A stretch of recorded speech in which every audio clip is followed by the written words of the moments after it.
የክርስቶስ እውነተኛ መቅደስ የአማኙ ነፍስ ናት። እናስጊጣት፣ ልብስም እንስጣት፣ ስጦታም አንንፈጋት፣ በእርሷ ጌታን እንኳን ደህና መጣህ እንበለው ይላል። ስለተረሳው መቅደስ ማስታወስ ፈልጌ ነው። ሕንፃ ቤተ ክርስቲያን መቅደስ ነው። ማኅበረ ምእመናን ስብስባችን መቅደስ ነው። አንድ ምእመን አንድ አማኝም ራሱ መቅደስ ነው። ይሄ ሊቅ ያለው በሦስተኝነት ስለጠቀስኩት ስለ አንዲት አማኝ ስለ አንድ ነፍስ ነው። የክርስቶስ መቅደስ ነው ይልና ልብስም እናልብሰው፣ እናስጊጠው፣ ስጦታም አንንፈገው ይልላችኋል። ሊቃውንት አሁን ስለምናገረው ነገር ሲያብራሩ ምን ይላሉ? እግዚአብሔር የነዳያንን ሆድ መቅደስ አድርጎ የሚቀበላት መባ ስጦታ ምጽዋት ናት ይላሉ። እዩ፣ እግዚአብሔር በሰጪ አድሮ የሚሰጣት በድሆች ሆድ መቅደስነት ደግሞ የሚቀበላት ልዩ ስጦታ መባ ምጽዋት ናትና አንዱን አማኝ እናስጊጠው፣ እናልብሰው፣ ስጦታም አንንፈገው ይላል። ወገኖቼ የእግዚአብሔር ቤተ መቅደሶች ናችሁ የሚለውን የቅዱስ ጳውሎስን ቃል ያዙና ላይ በመግቢያዬ ላይ ያነሳሁትን የሊቁን ሐሳብ አጣጥሙት።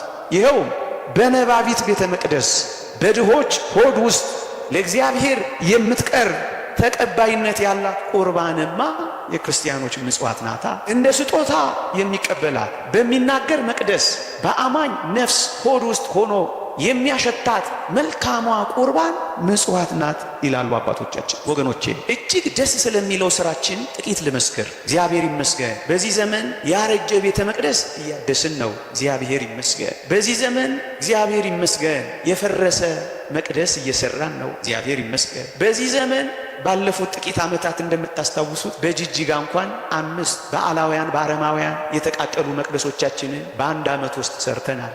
እግዚአብሔር ይመስገን። እግዚአብሔር ይመስገን። የተዘጉ መቅደሶችን ከፍተን በዕጣን ሞልተን ሙጃ የሚሸተውን መክፈት ችለናል። ብዙዎች የተዘጋ እየከፈትን ነው። እግዚአብሔር ይመስገን። ሰው የሌለባቸውን እየጎበኘን ነው። እግዚአብሔር ይመስገን። ለቤተ መቅደስ የጎደለውን እያሟላን ነው። እያስጌጥን እያሸበረቅን ነው። እግዚአብሔር ይመስገን። ይህ ምንኛ ድንቅ ሥራ ነው ወገኖቼ። በዚህ ዘመን ያለን ሰዎች እየተመሰገንን ነው። እግዚአብሔር ይመስገን። እኔ ግን ሌላ የጋየ መቅደስ አሳያችኋለሁ። እኔ ግን ሌላ የተራቆሰ መቅደስ አሳያችኋለሁ። እኔ ግን ሌላ የዘመመ መቅደስ አስጎበኛችኋለሁ። እኔ ግን ሌላ የተዘጋበት ደጅ አሳያችኋለሁ። አዎ እግዚአብሔር ይመስገን። ለዚህኛው መቅደስ ብዙ ተግተናል። ግሩም ነው። ግንማ ሌላ የተረሳ መቅደስ አለ። ሌላ የወደቀ መቅደስ አለ። ሌላ የፈረሰ መቅደስ አለ። ሌላ የተዘጋ መቅደስ አለ። ሌላ ሐሩር የበላው መቅደስ አለን። እሱን መቅደስ አሳያችኋለሁ። ምዕመናን ስንት ቤተ መቅደሶች እርቃናቸውን ቀርተው ይሆን? ስንት ቤተ መቅደሶች የሚለብሱት አጥተው ይሆን? ስንት ቤተ መቅደሶች የሚያፈስ ጣራ የሻገተ ምሰሶ እንደቀየር ስንቶች ጎርፍ ላይ ያድሩ ይሆን? ስንቶች ከላይ ዶፍ ከስር ጎርፍ እየወረደባቸው ይሆን? ስንት መቅደሶች እነዚህን መቅደሶች አረሳናቸው ይሆን? ስንት መቅደሶች ጋይተዋል። ስንት መቅደሶች ፈርሰዋል። ስንት መቅደሶች አዘመመዋል። ስንት መቅደሶች ጎዳና ላይ ወድቀዋል። ስንት መቅደሶች በረሃብ ምክንያት ጠውልገዋል። ስንት መቅደሶች በዚህ ክረምት ብቻ በብርድ ስንቶች ሞተዋል። የአዲስ አበባን ስታስቲክስ ማየት ትችላላችሁ። እንደውም ይሄ ትምህርት ለክረምትም ይሆናል። ቱቦ ስር የሚያድሩ ስንት ቤተ መቅደሶች አሉ። አባ ከና ሚል ያጡ ብርድ ልብስ የሚያለብሳቸው የተነፈጉ ብርድ አንጀታቸው ውስጥ ሲገባ ቤንዚል እየሳቡ የሚፈርሱ ስንት ሕፃናት ብሔራዊ ቲያትር ቆመዋል። እና መቅደሶች አልጋዩም ልትሉኝ ነው? እና መቅደሶች አልፈረሱም ልትሉኝ ነው? እና መቅደሶች አልተረሱም ልትሉኝ ነው? እና መቅደሶች አላረጁም ልትሉኝ ነው? ወገኖቼ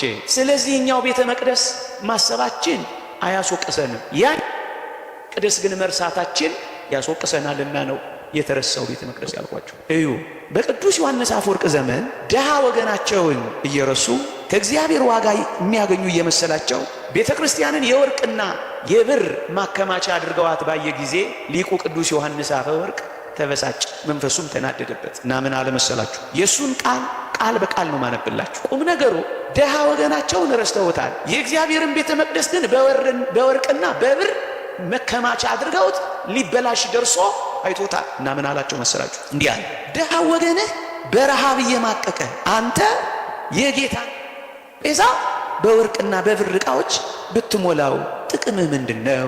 ነገር ግን አስቀድመህ ድሃውን አብላው፣ ድሃውን አጠጣው፣ እንዲሁም አልብሰው ይልና በመቀጠል ማዕዱን መንበሩ በፈለከው መልክ በወርቅም ይሁን በብር አስጊጠው።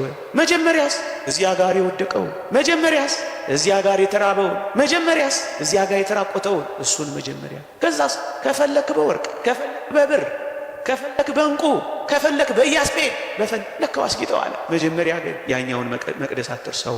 እንደውም ይቀጥልና ለጥሙ ጠብታ ታክል ቀዝቃዛ ውሃ እንኳን ሳትሰጠው የወርቅ ጽዋን ስጦታ አድርገህ ለእግዚአብሔር ታመጣለታለህ ነው ይላል። እዚያ እኮ ጠብታ ውሃ አጥቷል። አንተ ግን ለእግዚአብሔር የወርቅ ጽዋ ማምጣትህ በጣም ደስ የምታሰኘው ይመስልሃልን? ይልና ድሃ ወገንህ አካሉን የሚሸፍንበትን እራፊ ጨርቅ ለድሃ ወገንህ ነፍገኸው መንበሩን ግን በወርቅ ግምጫ ጨርቅ በማስጌጥህ ከጌታ ዘንድ የረባ ዋጋ አገኛለሁ ብለህ ታስባለህ? እንዲህ በማድረግ አምላክህን በስጦታ ልትሸነግለው ትፈልጋለህ ይላል። ምን ማለት ነው? እዩ እዚያ ጋር የወደቀው ድሃ ወገንህ እሱ ራሱ አንዱ የክርስቶስ አካል ነው ይላል ሲያብራራ። ምክንያቱም ብራብ አበላችሁኝ ወይ? ራሱ ብጠማ አጠጣችሁኝም ወይ? ራሱ ብታረዝ አላለበሳችሁም ወይ? ድሃውን እኔ እያለ አካሉ ካደረገ ይላል እዚህ በወርቅ ሐር ያስጌጥከውን ሥጋ እዛ ጋር አራቅተዋልና እዚህም እዚያም አልብሰው። እዚህ ያከበርከውን ሥጋ እዛ ጋር ለምን አራቆትከው? ያንንም ሥጋዬ ይሄንንም ሥጋዬ ይለዋል እኮ። ታዲያስ በዚያ በኩል አራቅተዋል፣ በዚህ በኩል ግን አክብረዋል።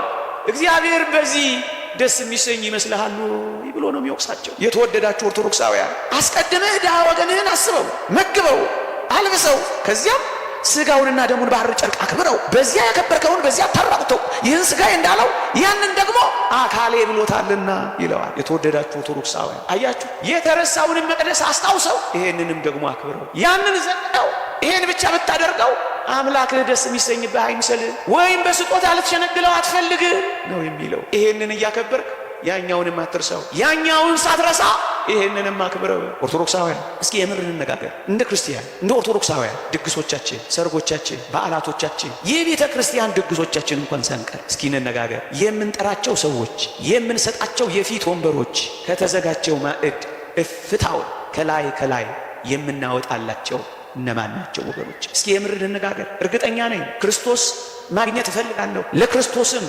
ስጦታ መስጠት እሻለሁ እንደምትሉ አስባለሁ ወገኖቼ። የድግሶቻችሁን፣ የሰርጎቻችሁን፣ የምርቃቶቻችሁን፣ የበዓላቶቻችሁን፣ የልደትና የክርስትና በዓላችሁን፣ የልጆቻችሁንም በዓል እንኳን ሳይቀር ተውቴ ሞት ዓመትና ተስካር እንኳን ሳይቀር የፊት ወንበሩ ለክርስቶስ ነው የሚለቀቀው። ለክርስቶስ የፊቱ ወንበር ሲለቀቅ ምን እንደሚሆን ታውቃላችሁ? እንዲህ ይላል የእግዚአብሔር ቃል፣ ላንብብላችሁ። ግብዣ ባደረክ ጊዜ ድሆችንና ጉንድሾችን፣ አንካሶችን፣ እውሮችንም ጥራ፣ የሚመልሱት ብድራት የላቸውምና ብፁዕ ትሆናለህ፣ በጻድቃን ትንሣኤ ይመለስልሃልና ይላል። ወገኖቼ ግብዣ ባደረጋችሁ ጊዜ የፊት ወንበሩ የድሆች ነው፣ የፊት ወንበሩ የምስኪኖች ነው፣ የፊት ወንበሩ የጉንድሾች ነው፣ የፊት ወንበሩ የተራቡት ነው። ቅድሚያው እንግዲያው ስለ ክርስቶስ ነው የምትሰጡት። ለማን ነው የምትሰጡት ወገኖቼ? እውነት እንነጋገር ከተባለ ክርስቶስማ በዘበኛ ይባረር የለ በዚህ ዘመን። እውነት አስብ። በራችንን እንዘጋና እኛን የመሰሉትን እንጠራና አንጥራ እያልኩ አይደል። እኛን የመሰሉትን እንጠራና ክርስቶስስ በር ይዘጋበታላ፣ በዘበኛ ይባረራላ። እውነት አስብ። እንደው ራሳችንን እንየው። አስከፋችሁ በዘበኛ ይባረራላ፣ ክርስቶስማ በር ይዘጋበታላ። ወገኖቼ በክንፉ ጥላ ስር ያሳረፈንን አምላክ እውነት እንነጋገር ከተባለ ክርስቶስንማ በፀሐይ አስመትተነው የለ? ፀሐይ ላይ አናሰጣቸው። እነሱ እኮ ክርስቶስ እኮ ናቸው። በፀሐይ ላይ ያሰጣችሁታል። እጅግ ይደንቃል። በከበረው ዙፋን ላይ ያስቀመጠንን ጌታችንን ድንጋይ ላይ አንጥፈነዋል። እቅጩንማ እንነጋገር። ከዋናው ማዕዳችን አባረነው፣ ፍርፋሪ እንኳን ነፍገነዋል። በድብድብ የሚበሉት በሽሚያ የሚያገኙት አንዳንዴ እየተደባደቡ እንኳን ደማቸውን አፍስሰው የሚሄዱበት አይደለም ድግሶቻችን፣ ሰርጎቻችን። የታል ክርስቶስ? ያማረውን ለምለም መስክ ያሰማራንን ጌታ እውነት እንነጋገር። ስለ ቃሌና ስለ ድፍረት ይቅርታ አድርጉልኝ። ሶፍት የተቀላቀለበት አይደለም እንሰጠው ነው አይደለም። የጋጥነውን አጥንት አይደለም እንወረውረው። እንደው ይቅርታ አድርጉልኝ፣ እንደ ውሻ አላደረግነው። የታል ክርስቶስ? የታሉ ድሆች? የታል ያ መቅደስ? የታል ይሄ ህይወት? የታል ይሄ ክርስትና? እውነት ነው ውሸት ነው ብንኖረው? አልተረሳም፣ አልተተወም፣ አልተባረረም። እመኑኝ። ደግሞም ታውቃላችሁ በዚህ ዘመን ትርፍራፊ እንኳን ያለ ዋጋ ማግኘት አስቸግሯል። ትልልቅ ሆቴሎች ትርፍራፊን እንኳን ለድሃ በገንዘብ መሸጥ ጀምረዋል። ምን ማለት ነው? የፊቱ ወንበር ከክርስቶስ ተባሯል። እውነት እንነጋገር ከተባለ እንዲህ አይደል እየኖርን ያለ? አልተረሳም ክርስቶስ። ሲተርፍ የምንሰጣቸው፣ ሲሻግት የምንወረውርላቸው፣ ቅራሪውን የምንጥልላቸው አይደለንም? እንደውም ሊቁ ቅዱስ ዮሐንስ አፈወርቅ ዳግመኛ እንዲህ ይላል፣ አንተ ከተገቢው በላይ ትመገባለህ፣ ክርስቶስ የሚያስፈልገውን እንኳን አልበላም። አንተ የተለያዩ ኬኮችን ትበላለህ፣ ክርስቶስ የደረቀ የዳቦ ቁራሽ እንኳን አልበላም። አንተ የተጣራ የወይን ጠጅን ትጠጣለህ፣ ቀዝቃዛ ኩባያ ውሃ እንኳን አልሰጠኸውም። አንተ በለሰለሰና በተለበጠ አልጋ ትተኛለህ፣ ነገር ግን እርሱ በውጭ ሆኖ በቁር ያልቃል። አንተ ለክርስቶስ የሆኑትን ገንዘቦች ሁሉ ጨርሶ ወስደሃል። ለምን መሰላችሁ? ከነዚህ ከታናናሾቹ ለአንዱ ስላላደረጋችሁ ለእኔ ያላደረጋችሁም ስላለ እኮ ነው። የወደቀውን ረግጠ የገባው እኮ ክርስቶስ ነው። ለእኔ ያላደረጋችሁም ምእመናን፣ ማንንም መውቀስ አይደለም ወገኖቼ። ባለጠግነት በራሱ የሚነቀፍ አይደለም። እንዲህ አይነት ትምህርት ስናስተምር ባለጠጎችን የነቀፍን እንዳይመስላቸው። ባለጠግነት በራሱ የሚነቀፍ አይደለም ይላል ሊቁ አውግስጢኖስ። ይልቁንም አብርሃም ባለጠጋ ነበረ ይልና ድሃውን አልዓዛርን ከማቀፍ ግን ባለጠግነቱ አልከለከለውም ይልና ሁለቱም አብርሃምን ድሃው አልዓዛርን በጌታ ፊት ባለጠጎች ነበሩ ይላል። ኢዮብ ባለጠጋ ነበር። ባለጠግነት የሚነቀፍ አይደለም። ባለጠግነትን የምናወግዝ የሚመስላቸው አሉ። አይደለም ምእመና። እና ከእንግዲህ አሁን ስናገር ያንን እየነቀፍኩ እንዳይመስላችሁ፣ ጉድለታችንን እንድንሞላ እያሳሰብናችሁ ነው። እንደ እውነት እንነጋገር ከተባለ የአንዳንዶቻችን እኮ መኪና ቤት አላት። እውነት አሰብ የመኪና ቤት ማደሪያ አለ የለም? አዎ። ለክርስቶስ ግን አሁንም ድረስ ቤት ተነፍቆታል፣ ቤት የለውም። ለአንዳንድ መኪኖቻችን እኮ አቡጀዲ ጨርቅ የሚለብሱ ያማረ ልብስ ለብሰው የሚኖሩ መኪኖች አሉ። ብዙ የክርስቶስ መቅደሶች ግን ልብስ አጥተው ተራቅተው በውርጭና በብርድ የሚያልቁ አሉ። የእኛ እኮ ቁም ሳጥን በቅያሪ ልብስ ተጨናንቋል። ምናልባት ልብስ ለመቀየር ጠዋት እኮ 5 እና 10 ደቂቃ ስናወጣ ስናወርድ፣ ከዚያም ደግሞ የሰራተኛይቱ ዕዳ ይሆናል ረፈድፈድ ሲል። የልብሳችን ክምር እንዴት ብዙ ነው! በቁም ሳጥን የተጨናነቀ አለፍም ሲል እኮ እሱ ሲያረጅና ሲጠበን እንኳን ለድሃ የማይሰጥ እኮ ብዙ አለ። ልዋጭና ቅያሪ ዕቃ የምናስገባበት አሁን ግፍ እየተሰራ አይደለም ወገኖቼ? ድሃው ፀሐይና ብርድ ይፈራረቅበታል። አንዳንዶቻችን ግን ሞዴል መኪናዎችና ሞዴል ልብሶች እያፈራረቅ ኖረናል። ታዲያ ክርስቶስ ይታል? ከዕለታት አንድ ቀን ለመቅደስ የምንሰጠው ብር፣ ያውም ደጅ ተጠምተን የምናመጣው ገንዘብ። ተው እንጂ ምእመናን፣ ድሆች እኮ በዚህ ዘመን የሚደርቡት ብርድ ልብስ አጥተዋል። እኛ በብራንድ ተጨናንቀናል። ድሃው ክርስቶስ ከዋናው ማዕድ ተገፍትሯል። አንዳንዶቻችን ግን መጀመሪያ ስታርተር፣ ከዛ ዋናው ምግብ፣ ከዚያ ደግሞ ዴዘርት። አቤት ጉዳችን! ባለፈው እንዳልነው የአንዳንዶቻችን ምግብ በጣም አስቀል ጥሩ ሳሊ ያሸበረቀው ሸራ መስሏል። በልኩና በመጠኑ መኖር አቅቶናል። ፍርፋሪ እንኳን ማግኘት ተስኖታል ወገኖቼ። ታዲያ ይሄን ሁሉ ከተነጋገርን በኋላ በረሃብ ምክንያት ክርስቶስ በረሃብ ምክንያት ለሞት ከተቃረበ በጌጣጌጥ ያሸበረቀ እኛ ምናችን ነው ወገኖቼ? እርግጠኛ ነኝ ለጌታችን ለተወደደ መድኃኒታችን ስጦታ ስጡ ብላችሁ ሁላችሁም እጃችሁ እንደምታወጡ አምናለሁ። እውነት አሰብ ግን አሁን ያልኳችሁን በማድረግ ለክርስቶስ መስጠት። መጽሐፍ ቅዱስ እንዲህ ይላል፣ መልካም በማድረግ እንጂ በሹሩባና በወርቅ ወይም በእንቁ ወይም ዋጋው እጅግ በከበረ ልብስ። እህቶቼ እናቶቼ፣ በመልካም ማድረግ ተሸለሙ፣ በልክና በመጠን ኑሩ። ወርቅና እንቁ በማድረግ ያጌጠ ልብስ በመጫማት በማድረግ በመልበስ ድሆችን አታስቀኑ። በልኩና በመጠኑ ኑሩ ነው እኮ የሚለው። ይልቁንም መልካም በማድረግ በትሩፋት ታጌጡ ዘንድ ውደዱ ነው የሚለው። ይሄ ትሩፋት ምንድን ነው? ልጆችን በመልካም ማስተዳደር፣ እንግዶችን መቀበል፣ የቅዱሳንን እግር ማጠብ፣ በክርስቶስ ምዑዛት መሆን። በዚህ በትሩፋት አጊጡ፣ መልካም በማድረግ አሸብርቆ እንጂ ልከኛውን። መጽሐፍ ቅዱስ እንዲህ ይላል፣ በልብስ ጌጥ አትታበይ፣ በከበርክበት ወራት ራስን አታኩራ ይላል። ስንቶች ኩሮች ሆን በልብሳችን ምክንያት ኮራ። ባጌጥ ነው ሀብል ተመጻደቅ፣ በተጫማ ነው ጫማ እቻ ፈራት ትንካኛል። በምንነዳው መኪና ድሃውን መስታወቱን ዘጋንበት፣ ስቲከር ለጠፍንበት፣ ክርስቶስን አባረር ነው። የክርስቶስ አድራሻው የት ነው ካላችሁ፣ ወይ በድሃ ወይም በእንግዳ ሰው ነው። አንድ ሊቅ የተናገረው ላምብላችሁ፣ ክርስቶስ ዘወትር ወደኛ የሚመጣው በድሃ ወይም በእንግዳ ሰው ነው። ክርስቶስን እንኳን ደህና መጣ ማለት ከፈለጋችሁ ቢያንስ አንድ ድሃ ይኑራችሁ የምታጎርሱ፣ አንድ ድሃ ይኑራችሁ የምታለብሱ፣ አንድ ድሃ እንኳን ደህና መጣ በሉት ክርስቶስን። አባ ቢሾይ ትዝ ይላችሁ፣ እግዚአብሔር እገለጥልሃለሁ አለው ይላል። ለሕዝቡ ሁሉ አወጀ። እግዚአብሔር በተራራው ላይ ይገለጣል ብሎ ነገረ። ሕዝቡ ሁሉ ወደ ተራራው ተመመ። ተራራው ላይ ከመውጣታቸው በፊት ግን ተራራው ስር ግን አንድ ድሃ ተቀምጦ ነበር። ወዴት ነው የምትሄዱት ይላቸዋል። ዛሬ እኮ የተወደደ ክርስቶስ እኮ በተራራው ላይ ይገለጣሉ ብሎናል ይሉታል። ባካችሁ እኔም ጌታዬ ልየው ባካችሁ ሰዱ እያለ ይማጸናቸዋል። እነሱስ ክርስቶስን ለማየት ወደ ተራራው ግስጋሴ። ከዛስ ተከማቸ ሕዝቡ። ልክ እዚህ ጉባኤ ላይ እንዳለው ተከማቸ። ማንን ጠበቃ? ክርስቶስ ይመጣል ብሎ ካሁን መጠበቅ ያዘ። መጨረሻ ላይ ደካማ የሆነው በጸሎት የበረታው አባ ቢሾይ እንደነገራቸው የእግዚአብሔር መገለጥ በተራራው ላይ ሊያይ ወደ ተራራው ግርጌ ሲደርስ አንድ ድሃ ተቀምጧል። ሰውን ሁሉ እንደለመነው አሁንም አባ ቢሾይ ለመነው። እባክህ አባቴ ሆይ ክርስቶስ እፈልጋለሁ እባክህ ውሰደኝ አለው። አባ ቢሾይም በርከክ አለ። በሽምግልናው ጉልበቱ በጃጀ ጉልበቱ በርከክ አለና ድሃውን ምን አደረገው? ተሸከመው። ስዕሉ እንደዚህ ታገኙታላችሁ። አባ ቢሾይ ምእመናን ስንት ድሆችን ተሸክመን አሻግረናቸው ይሆን? ቀን አላልፍ ያላቸው፣ ዘመን የጨለመባቸው፣ ጉልበት የከዳቸው፣ ገንዘብ የራቃቸው፣ ጤና ያጡትን የተሸከምናቸው ሰዎች አሉ። ስንቶች እቺን ሀገር ተሸክመው ተጥለው ይሆን? የምትሸከሙት በርከክ የምትሉለት አለ። የምትሸከሙት እንጃ። ተሸከመው በርከክ ብሎ ተራራውን ሊወጣ ከዛ ይዞት ወጣ። የሚገርመው የታል ይሉታል። መጨረሻ ላይ ጌታችን ለአባ ቢሾይ እንዲህ አለው፣ ይሄ ሰው ሁሉ እኔን ለማየት ወጥቷል። እኔ ግን የነበርኩት በአባ ቢሾይ ትከሻ ላይ ነበርኩ። ማን ነበር ያ? ማን ነበር? ክርስቶስ። ድሃው ለካ አባ ቢሾይ ነው ተሸክሞት የሄደው። ክርስቶስን ማግኘት ትፈልጋላችሁ? ይሄው እዛ ጋር ወድቆላችኋል። ይሄው መንገድ ላይ ተሰጥቶላችኋል። ይሄው የሚበላው አትወድቆላችኋል። ይሄው የሚለብሰው አትወድቆላችኋል። አልብሱት፣ ክርስቶስን ታለብሱታላችሁ። አጉርሱት፣ ክርስቶስን ታጎርሱታላችሁ። እግዚአብሔርን ማግኘት ከፈለጋችሁ እንግዳ ሰው ይኖራችሁ፣ እግሩን እጠቡት፣ ሳሙት። ቢያንስ አንድ ሰው ይኖራችሁ፣ ጎብኙት። ኑሮ ማለት ይሄ ነው። ሌላው ከዚህ ጋር ተጨማሪ ነው። በኋላ ታደርገዋለህ። አንድ ጨከን ያለ ነገር ልንገራችሁ። እዚህ እኔና እናንተ ጎረቤት እዚህ ዝቅ ብሎ ቅዱስ እስጢፋኖስ ቤተክርስቲያን የዛሬ 6-7 ዓመት የሰማሁት ታሪክ አለ። ጋባዥ አጥማቂ መጥቶ ያጠምቅ ነበር መሰለኝ። እዛ አንዲት ታማሚ ሴት ከገጠሪቱ የሀገራችን ክፍል ታማሚ ናት። ልትጠመቅ እዚህ ትመጣለች አሉ።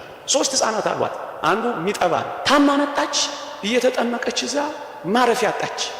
ደሳሳ ቤት እንኳን የላት። ከዛስ እዛ አንዱ ጥግ ለካ ታድራለች። እየተጠመቀች ታድራለች፣ ግን ታማሚ ናት። ማን አባከና ይበላ። በሩም የተዘጋ ነው። መጠለያውም ለሰው አይሆንም፣ የተከለከለ ነው። ኤፍኤም ሬዲዮ ላይ ነው የሰማሁት። ከጥቂት ቀናት በኋላ የዚህችን ሴት አንድ ልጇን ጅብ በላባት። ከዛ ወንዝ የሚወጡ ጅቦች ነው ይወጡ። አሁን ክርስቲያኖች አለን ይባላል በዚህ ዘመን። እናንተ ምንድነው ወጉ? ክርስቲያን ምንድነው ኑሮ? ምንድነው ህይወት? ወገኖቼ ይሄን ሁሉ ስናገር ምን ኖሮ ነው ይሄ ልጅ የሚጨቀጭቀን የሚል ሰው ሊኖር ይችላል። ምናልባት አንዳንዴ በእንዲህ አይነት ሚዲያዎችም ሲተላለፍ ይሄ ሰው ኢትዮጵያ ውስጥ እንዳለን አያውቅም እንዴ ሊሉኝ ይችላሉ። ምን ኖሮ ነው የምንሰጠው? ጤፍ እንደዚህ ገብቶ ምን ኖሮ ነው የምናካፍለው የሚለኝ ሰው ሊኖር ይችላል። ሲሆን እንዲሰጠን እርዳታ ጠይቀልን እንጂ ጭራሽ ስጡ ትላለህ እንዴ ልትሉኝ ትችላላችሁ። አንዳንድ ሰው ካለበለጸገ በቀር መስጠት የማይሆን የሚመስለው ሊቁ ቅዱስ ዮሐንስ አፈወርቅ ግን እንዲህ ይለናል። ሁላችን ምን ይላል? ድህነትህ የቱንም ያህል ቢሆን እንኳን ይላል 2 ዲናር የለህምን? 2 እግሮች እኮ አሉህ፣ የታመመ ጠይቅበት። 2 አይን እኮ አለህ፣ የተሰቃየ እይበት። ቢያንስ ጣራ እኮ አለህ፣ ዝናብ የሚደበድብ አስጠልልበት። ዲናር አለህ፣ የግድ ኪስህ ሊሞላ አይገባም።